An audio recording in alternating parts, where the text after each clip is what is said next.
And we're back with Season 5, Episode 9, Slice of Life. This is the episode in which Cranky and Matilda finally get married. And also, I think there's some kind of bugbear attack or something. I wasn't paying too much attention. This is the 100th anniversary, or the 100th episode, excuse me. It's an anniversary clip, or episode. That's so far to the right. It's weird. Sorry, still kind of getting used to the new layout, because, you know, duh. Oh, I see the problem. There we go. That's better. This is getting a purple. let's just open with that. I cannot imagine it won't. By the way, Mr. Red, I don't know if it counts, but you're very useful to me for whatever that counts. Now, if you'll excuse me, I'm going to have some cookies here that you guys voted for. No, I'm kidding. I already had 2, and that is plenty. Ugh. I can't analyze this episode much. It's just an amazing episode. So let's rewind a little bit. So 100th episode, obviously. What happened is this... So I've talked about this concept before. There's 2 types of executive meddling. There's the kind where the executives meddle and make things worse. That's the kind you hear about most often because it's the most common type. And then there's the type of executive meddling where they meddle and it actually makes things better. This is the latter category. This is actually a mandated episode by Hasbro. Yeah, amazing episode. We're done. And M.A. Larson actually wasn't into it when he first started. He was just kind of like, do I have to? Okay, you know what? Sure, whatever. It's a mandated episode. I'll do my best. Whatever. And then he started working on it. And then he kept working on it. And then he was about halfway through the script. And he was like, this is awesome. What's funny is he was then pulled back from all the stuff, I think it was from all the stuff he actually wanted to add into the episode, because there was quite a few things. And there's a lot of behind-the-scenes information from, available for this one. But just to throw a couple out here... Oh, hang on. Of course I don't have it up, because I'm a moron. Hang on. Here we go. Nope, that's the wrong thing. Seriously?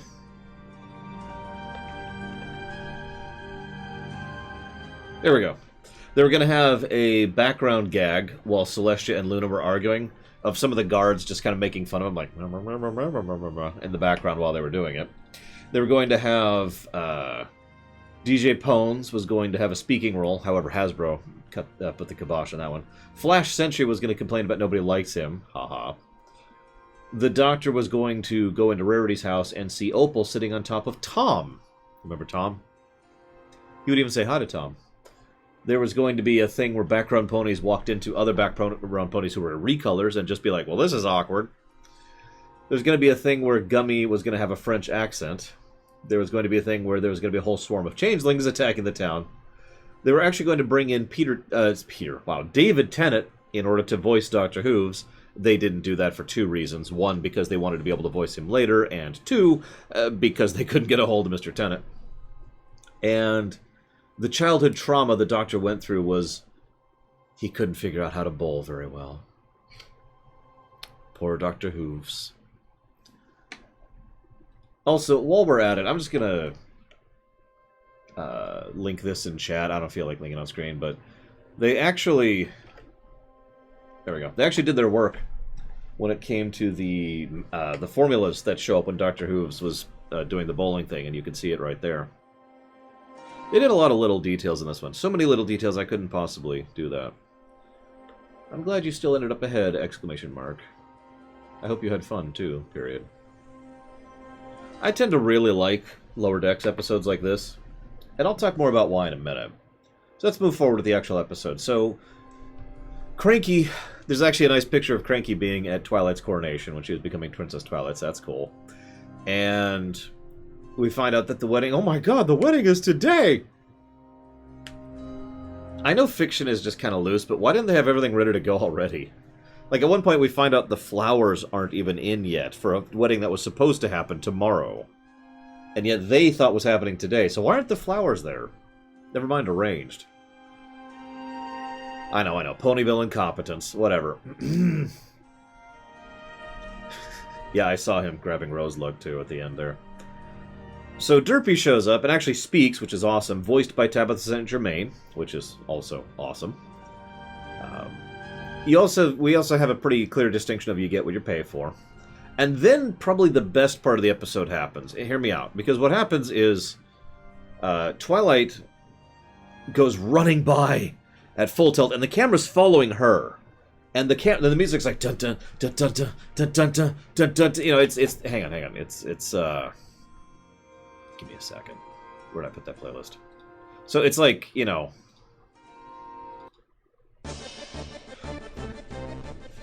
and Twilight's like running by, and it's like we gotta deal with this. It's extremely dangerous. Dun dun dun dun dun dun dun. And then the camera stops following her after like 2 seconds, and instead we end up following the actual events of the episode. That's pretty much this episode in a nutshell. And that's one of the things I love so much about it. Because the whole point of a Lower Decks episode is it's the norm from a different perspective, right? Now, this is actually 2 types of episodes in one. One is Slice of Life, the other is Lower Decks. Those are separate concepts. A Slice of Life episode is exactly what it sounds like. It's just an everyday series of events. Nothing special, nothing fantastic. If you're paying attention, we've actually had quite a few Slice of Life episodes already in MLP, because MLP doesn't feel the need, like some other shows do. Starcraft, wow, I'm really tired. Star Trek, excuse me. Star Trek doesn't actually feel the need to constantly have a thread of the week, right? So instead, they've had several Slice of Life episodes. But this is a Lower Decks episode. A Lower Decks episode is a completely normal episode done from a different perspective. And that different perspective, and this is important, has to change what we're seeing and how we're seeing it. The actual episode, Lower Decks, over on TNG, which gives us the name for this, has a big thing where it is a completely bog standard episode. You know, Cardassian and deal with this and super secret thing. It's just we don't see any of the stuff we normally see, and that it's I know this sounds so stupid to say this, but the added perspective, the varied perspective, completely changes the tone, the meaning, the approach. DS9 did this a little bit too, and that's exactly what we have here. We see a normal episode of MLP as they're off fighting the bugbear from the perspective of everyone else while they go about their everyday life, and I just wanted to comment on that briefly because it's absolutely amazing, and it's what I love so much about this episode. So then Dr. Hooves goes off with Derpy. Derpy is adorable, by the way. And we find out that he's used decades, centuries really, of research in order to research time travel. Turns out there's a spell for it. Oops. I don't know if I'd say exactly the same Savicon, but yeah, there'd probably be a lot of similarity. Right up until the climax, I'd say, which we'll get to in a minute. So then we see, he's like, oh, you notice the structure of this episode. Okay, we're going to get married. Whoops, we have the wrong dates. How do we undo time? I need to tailor my suit. Come bowling with us. And I'm going to stop there. But what it's doing is it's just kind of bouncing around the perspectives, which, of course, is how most stories actually work in real life. You know, everyone's going through their own little story at a given point in time. But what we do is camera hop. The camera hops around, changing protagonist basically multiple times as we move forward, which is awesome, but also allows us to showcase a lot of things, which is another thing this episode does very, very well. I do love the super complex formula, which I just shared, versus the throw it in a straight line, ding! that was just really, really good. And of course we have the man, or the dude, or whatever his name is, I forget. Reference. He's actually been in the show before. Looking at my notes here.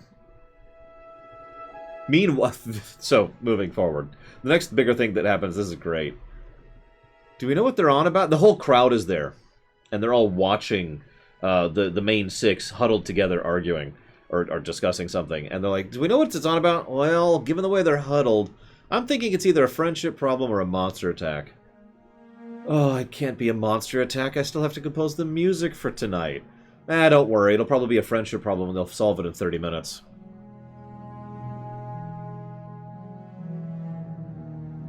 Wink, wink.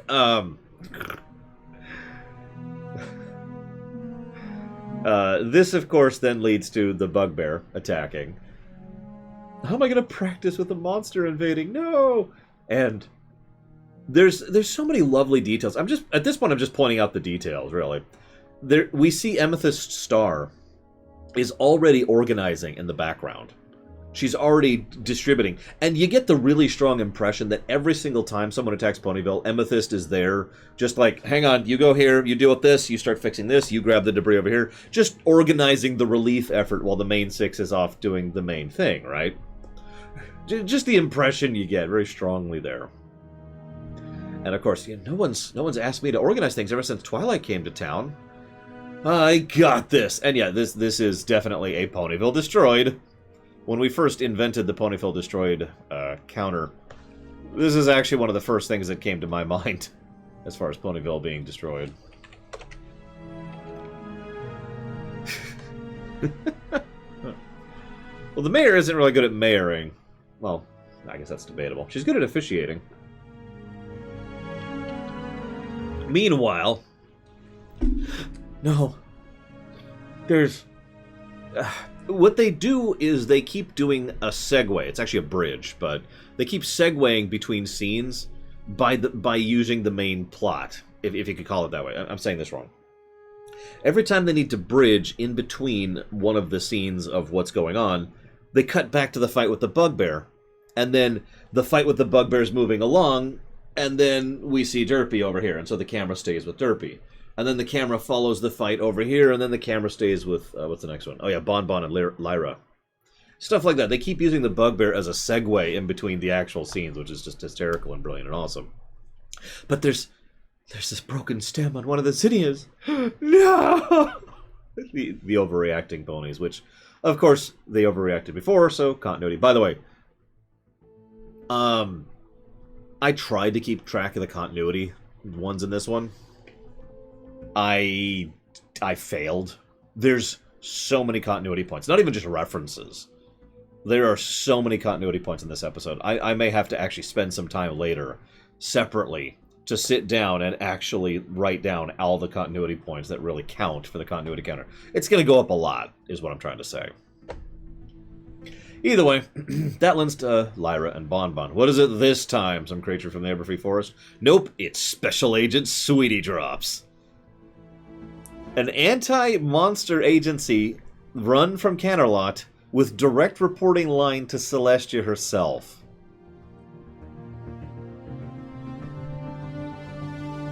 Now, obviously that's funny, but I actually really like that idea, because that sounds exactly like the kind of thing that Celestia would actually do. She doesn't have a proper military, we've talked about that a few times, but she does have her spec ops. Not for dealing with most of the things the military would deal with, but for dealing with monsters, right? For dealing with the threats that show up every now and again. She's experienced that for some time, so she's familiar with that idea. So keeping her own little agency together for that makes perfect sense. The part that doesn't make sense is why, why it is that they had to disband the organization just because they missed one monster. I don't actually get that. I suppose it's just to avoid, deniability, or not to avoid to add deniability. But either way, it's also, this is another reference, by the way, because obviously we have Lyra referencing the fact that she and Bon Bon are almost constantly in the background of each other. They even flat out mentioned the whole benches thing, right? All the benches we've sat on together. All the long talks we've had in the background during the panning shots. They don't say it that way. But no, it's okay. We are real. We are best friends. It was all real. Now, if you excuse me, I'm gonna go find a crowd to blend into. And she does. She finds a group crowd where it's a bunch of random ponies watching the fight, and she just kind of slides right into it. So then Stephen Magnet is back from, I think, the first episode? Well, technically the second episode, but he hasn't been around in a while. And apparently he and Cranky have had some adventures together, which somehow that doesn't surprise me. What is most amusing to me, though, is the episode, it has, the whole time Matilda has been, oh my god, oh my god, oh my god. And then she's like, you know what, you're right, I love him, that's what really matters. And he's like, no, no, no, no. The wedding is everything! And completely freaks her out again. I'm not sure I agree with that, but I have to admit it made me laugh. It is worth noting, though, this could be debated, but generally speaking, the wedding is not for the people getting married. That's not always true, obviously, but I've actually been to a lot of weddings in my life, participated in a few, and helped plan one. Yeah, no, the wedding is for the people going to the wedding, not the two people who are getting married.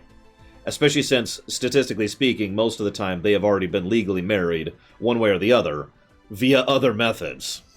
You know? Walking up to the courthouse in 20 minutes will get you married, I'm just saying. The wedding, that's there for the guests.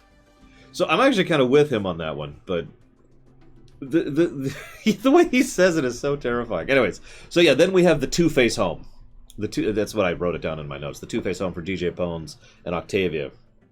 Which just, that looked so awesome, and their scene, and the dueling music. I can only just gush about everything about that. The animation, the styling. The animation in this episode might actually be the single best animation I've seen in any episode to date. No joke. The stuff they do with the hair, and the way it flows, and the flying backwards, and the way that they would talk and scrunch up their face and move their head, and the animation, just, I cannot possibly, there was so much excellence in the animation of this episode. You could tell they threw themselves into this one. And we know Hasbro was supporting this, so they probably had financial support too. Anyways, so the roommates, DJ Pones and Octavia, end up being like, oh god, wait, we have to go! And then they get on the mobile stereo, which jumps over a shark plushie.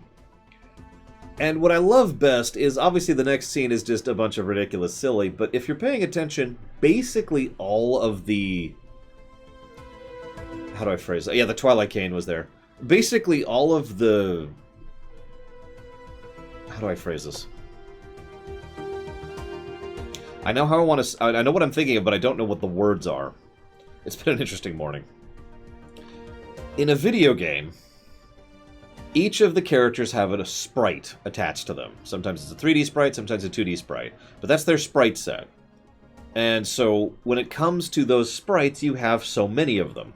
And some of them are used in repeats, and then there's the ones that are unique sprites. Those are the ones that only one particular character has, right? Like, General Leo in Final Fantasy VI has a unique sprite. He does not have a generic one, right? Make sense? So, during the scene where they are blasting through town, all of the unique sprites end up getting run over and hit by the thing. Every single pony, I'm not sure if it's 100%, but a huge amount of the unique characters, the unique models for the different background ponies that have been in the entire show to date, end up getting hit by the thing. You know, there was the guy with the weird mustache, beard thing, who was the jogger dude, and I can't remember any else off the top of my head, but you get my point. All of them were there. Oh yeah, the Jelly Pony was there. Yep. There's some of the kids were there. All the unique ones, all of the non-generic ones. That's why I was trying to figure out how to phrase that, because it's the same concept, video game or animation. They'd use the same concept. And then we have, and then they jump the shark, just to mention. Yeah, no kidding, Shikor. What's with Gummy's monologue? I mean, I know at that point they've just completely jumped utterly off the rails, and Gummy's just like, what is life? There is no purpose. Just I will remain forever a blank. Yeah, there's this one, and that's not true, Baron. Several of the kids were like, oh my god, like crouching in terror at the side of the changeling. I wonder who invited him. Oh, excuse me. Oh my gosh. Yeah, so Gummy has this horrifying monologue. We cut to Celestia and Luna, who are arguing over the present. No, that's not Thorax, I think. Actually, maybe I'm not sure. Maybe it is Thorax. I don't know. I'll look into that later. Yeah, Spike is there briefly. You brought the gift, right? No, I brought the gift. Or, did you not... Yes, I have been through that argument before, Savicom. Next time, we'll just bring our own gifts. And that way we won't have this problem. And I love that. That's so mundane. That's what I love about it. That's such a normal, boring, ordinary thing. And it's the two princesses of the sun and the moon who are having that argument. So meanwhile, they defeated the bugbear. Woo! And Lyra and Bon Bon make up, which is awesome. Dr. Hooves can only find a long scarf. Ha ha ha. As I mentioned, they actually wanted David Tennant to voice him. Did I mention why they didn't get him? I mean, they couldn't get a hold of him, but they wanted to be able to do voice work in the future. That's the other reason they didn't bring Tennant in. Once again, Magnet has to use his mustache in order to help someone out. Is everyone pun here? Yep! Slam! No one cares about the main six. They're not part of this story. And then she gives her speech, and in case it wasn't amazingly obvious at this point, this is when the author, M.A. Larson, pretty much just starts talking to the audience through the character. You know, I wrote down several tidbits. So many people, so many trots of life, all brought together by love. It's remarkable how one story could build a room full of a collection of different people. Everyone's the star of their own story, and it's not just the main characters that make our life so rich, it's everyone. If not for everyone, it wouldn't be as vibrant. That's... yeah, it's awesome. It's touching. It's heartwarming. I will freely admit, it got me in the feels. That was awesome. It was an awesome speech, and you could tell that it was a meant speech. But I wanted to share one other little tidbit that I was thinking about while I was at it. I want you to... you guys have seen Star Trek, right? You haven't seen Star Trek? Alright, whatever. For those of you who have seen Star Trek, I want you to picture... yeah, Shining Armor. He always cries at weddings. I want you to picture an episode of Star Trek, and I want you to imagine that none of the characters other than the main cast are in that episode. In a normal episode. Obviously, there are some episodes that are like that, but I want you to imagine a typical episode. We'll go with, say, Best of Both Worlds is a good episode. Most people can remember that one right off the top of their heads. Maybe In the Pale Moonlight. Imagine if that episode was happening. In the Pale Moonlight, we'll use that specifically. Imagine for a moment that there was Cisco.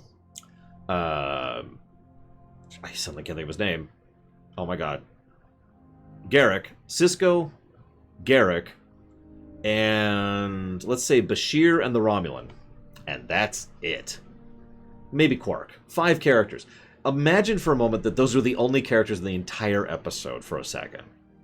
We could probably stretch that a little bit, but I do want you to picture what that would be like. Imagine without the background characters. Imagine without the little segue scenes or the side tidbits. Imagine without the guests characters. Imagine without the people who are just walking by in the background. Imagine without the security guard who has to be dealt with. You get my point. The supporting cast, I've talked about this before, especially when it comes to Star Trek. A supporting cast is critical to a show in general. And it's something that I've always felt is completely undervalued, especially since if you have... yeah, it's another good example. If you have... yeah, Babylon 5 is just the same with this. If you have recurring background characters, like Ensign Gates, for example. Some of you probably know who I'm talking about in TNG. Recurring background characters, that just helps. It adds to it. It adds to the... and M.A. Larson said it right there. It adds to the vibrancy of it. It makes it more full.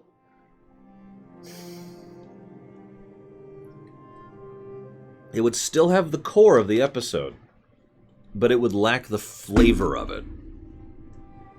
And this is something I've been banging on about for years, so forgive me for stopping and just kind of speechifying here for just a moment. But yeah, this is true with an enormously large amount of works, and arguably true in real life, too. I mean, I've said this before, the actors and the director, and occasionally the writers, get most of the credit when it comes to making a work of production. Most people don't pay attention to the other 100 people who are making that episode or that movie or that game happen, right? You need that support structure. You need the background characters. You need the recurring characters. You need the side characters. You need all that. Otherwise, it's just going to fall flat. My opinion.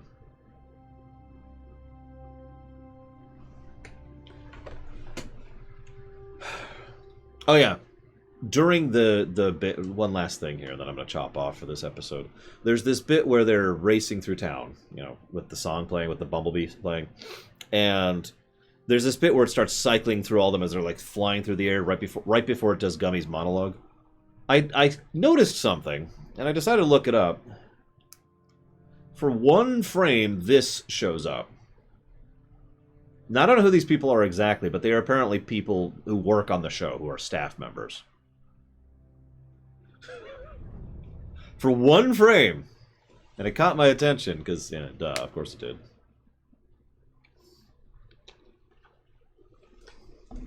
Just wanted to share that. I had to... This is actually captured straight from the episode. I had to kind of pull it in. Anyways. This is a purple episode. I don't even know why this is debatable. This is...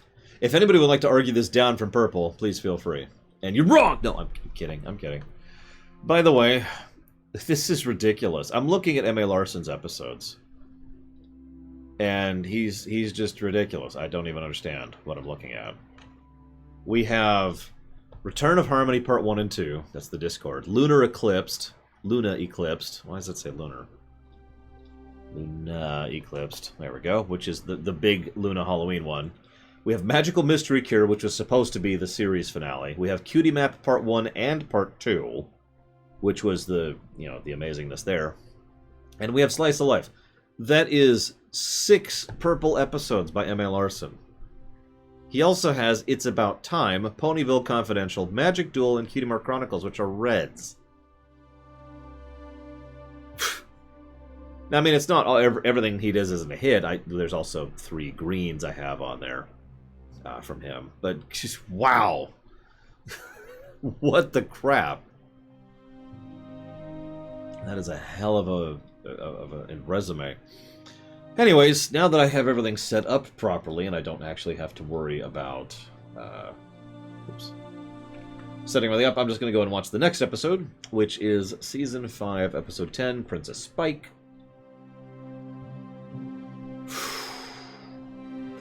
We'll see. We'll see when we get there. I will, of course, see you guys in about 25 minutes.